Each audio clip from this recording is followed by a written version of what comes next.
पत्रकार बंधुओं का बहुत बहुत धन्यवाद। मेरे साथ जुगेश सानी जी हैं, हमारे जम्मू कश्मीर के जनरल सेक्रेटरी भी हैं, जम्मू शहर के प्रभारी भी हैं। आपका मंत्री नीरी गुप्ता जी आपके साथ रहते हैं, हमारे सेक्रेटरी हैं इंचार्ज मीडिया के।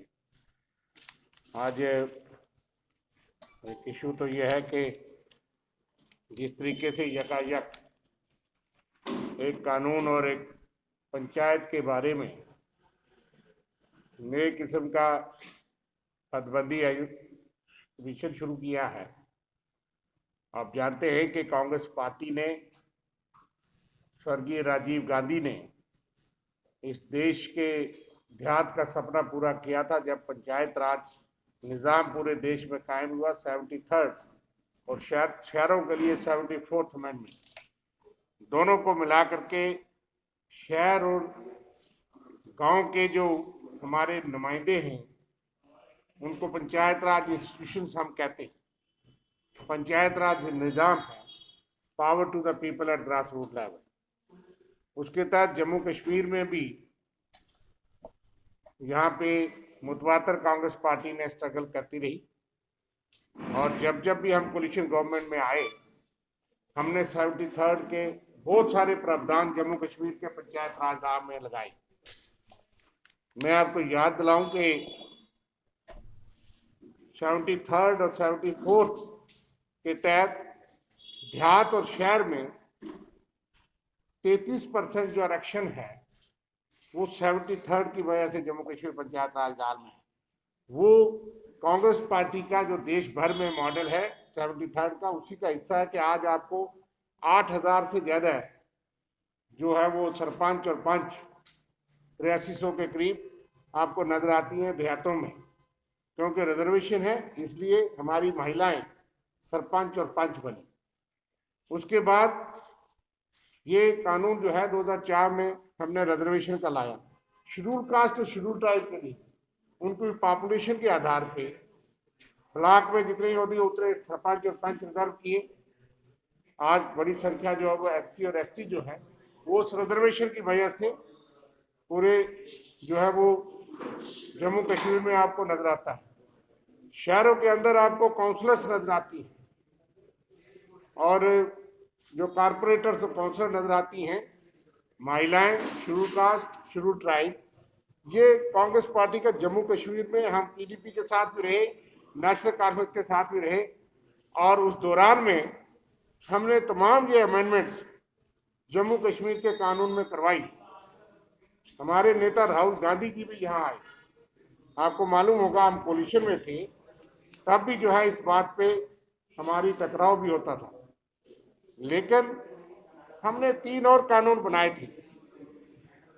जो पत्रकार बंधु पीछे बैठे हैं जरा खामोश के लिए, जो कानून में तरमीम करके हमने कहा कि जो 73rd और 74th में लिखा है कि इंडिपेंडेंट इलेक्शन कमीशन होगा, वो जम्मू कश्मीर पंचायत राज कानून में वो कानून लाया गया।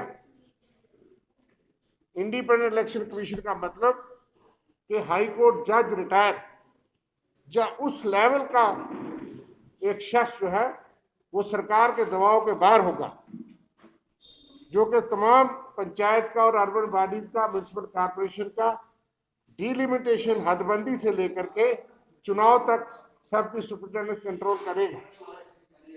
लेकिन उस कानून को बीजेपी और PDP की सरकार ने और गवर्नर रूल में अमेंड करके उसको चीफ इलेक्टोरल ऑफिसर ही रख दिया गया। हालांकि 73rd में लिखा है कि अगर कोई IAS अधिकारी उसको हेड करेगा, जिस दिन वो अपॉइंट होगा उसी दिन रिटायर हो जाएगा। लेकिन ये सरकार के अधीन ही एक अफसर जो है उसको पावर दी है, इसलिए इंडिपेंडेंट इलेक्शन कमीशन का प्रावधान इन्होंने लागू नहीं किया, उसको कमजोर किया बीजेपी और PDP के सरकार के दौरान।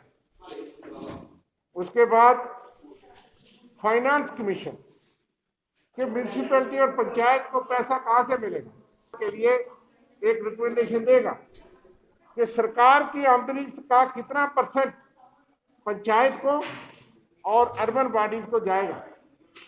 लेकिन वो एक्ट जहां बना हुआ है उस एक्ट के तहत फाइनेंस कमीशन नहीं बना। 6 साल, 6.5 साल से बीजेपी की सरकार है, केंद्र भी, जम्मू कश्मीर भी, और जम्मू कश्मीर में अभी भी सेंटर चला रहा है, वो भी नहीं बना। तीसरा था ओम्बड्समैन, वो भी एंटी करप्शन एक अपेक्स बॉडी है कि आप पैसा तो देते हैं, उसका अकाउंटेबिलिटी हिसाब कौन रखेगा। वो भी हाई कोर्ट जज है, उसके बराबर का एक इंडिपेंडेंट कमीशन होगा जो कि कोई शिकायत होगी तो उनके बारे में सुना।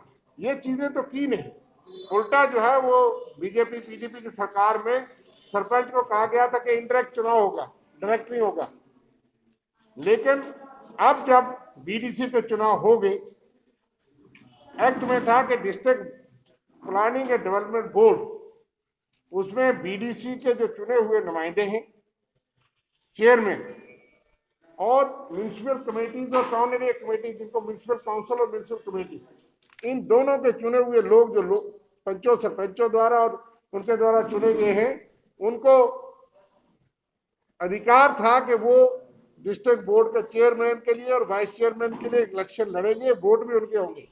लेकिन उसके साथ अगर इलाके का एक एमपी है, वो उस बोर्ड का मेंबर है, एमएलए एमएलसी मेंबर है, और बाकी ये पंचायतों के चेयरमैन जो मेंबर वो थे, और उन्हीं की मेजॉरिटी से वहां पे चेयरमैन चुना जाना था।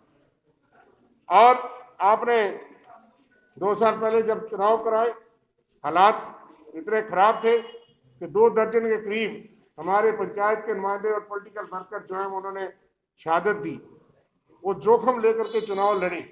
उसके बाद हालात खराब हैं, लेकिन उसके बावजूद आपने चेयरमैन के चुनाव कराए और ब्लॉक डेवलपमेंट काउंसिल के चेयरमैन और म्यूनिसिपैलिटी के चेयरमैन चुनेगी।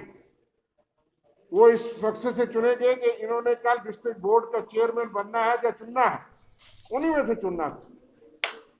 वाइस चेयरमैन भी बनने थे बीडीसी में, 1 साल में आप, वो 1 महीने के अंदर बनने चाहिए थे, लेकिन आपने 1 साल में वाइस चेयरमैन नहीं बना सके।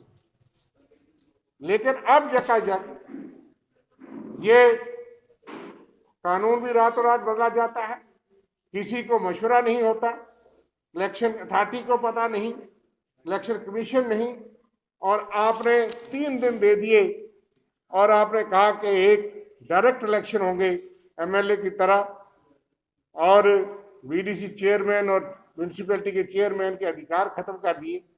वो बोर्ड के नॉमिनल मेंबर होंगे, वो ना चेयरमैन बन सकते हैं, ना उन वोट डाल सकते हैं। जिन लोगों ने इस ख्वाब से रिस्क लेकर के अपने परिवारों को, अपने आप को इस हालात में जमहूरियत का साथ दिया, सरकार का साथ दिया, आज वो ठगे हुए महसूस कर रहे हैं। आज उनके अधिकार खत्म, अब नए इलेक्शन आप करेंगे और उनसे चेयरमैन बनेगा, वो चेयरमैन बनाएंगे, उनमें